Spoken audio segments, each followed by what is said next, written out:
የእግዚአብሔር ቤተሰቦች የወለላይቱ እመቤት የድንግል ማርያም የአስራት የቃል ኪዳን ልጆች የሊቀ መላኩ የቅዱስ ሚካኤል የነፍስ ወዳጆች በእያላችሁበት የክርስቶስ ሰላም ይድረሳችሁ።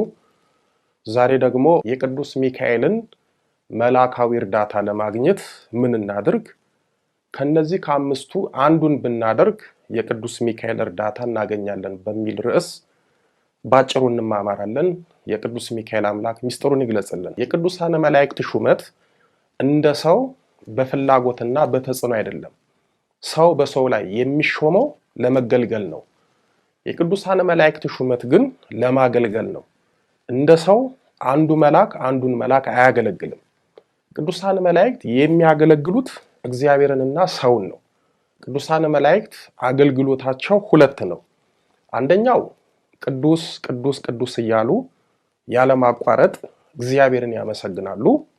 ሁለተኛው የሰው ልጅን ይረዳሉ፣ ያግዛሉ፣ ጸሎታችንን ቅድመ እግዚአብሔር ያደርሳሉ፣ የሰው ልጅ ይጠብቃሉ፣ ይታደጋሉ።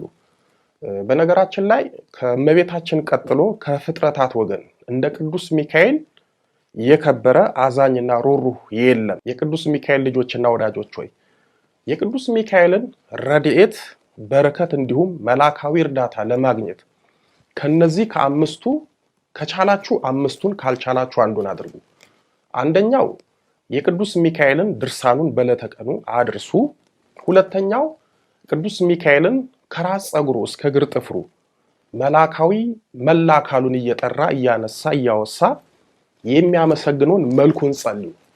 ሶስተኛ በአቅራቢያችሁ ባለ ወይም በሌላ ቦታ ባለ በቅዱስ ሚካኤል ቤተክርስቲያን ሄዳችሁ አንግሱ። አራተኛው በቅዱስ ሚካኤል ስም ለነዳያን ዘክሩ ወይም መጽውቱ። አምስተኛ ድርሳኑን ለማድረስ ታቦቱን ለማንገስ መልኩን ለመጸለይ በስሙ ለመዘከር ካልሆነላችሁ ካልተመቻችሁ ባላችሁበት ቦታ ሆናችሁ አምላከ ቅዱስ ሚካኤል ስለ ቅዱስ ሚካኤል ብለ ጸሎቴን ስማኝ ይህንን ፈጽምልኝ ብላችሁ በቅዱስ ሚካኤል ስም አንድ አቡነ ዘበሰማያት ወይም አባታችሁን ይብላችሁ ጸልዩ። እነዚህም ብታደርጉ ወይም ከነዚህ ውስጥ አንዱን ብታደርጉ በእውነት የቅዱስ ሚካኤልን ረድኤት በረከት ጥበቃና መላካዊ እርዳታ ታገኛላችሁ። ቅዱስ ሚካኤልም በብርሃናዊ ክንፉ አቅፎ ደግፎ ከወር እስከ ወር ከዓመት እስከ ዓመት ያደርሳችኋል። ኃይለ አጋንንትንም ከሕይወታችሁ ያርቅላችኋል።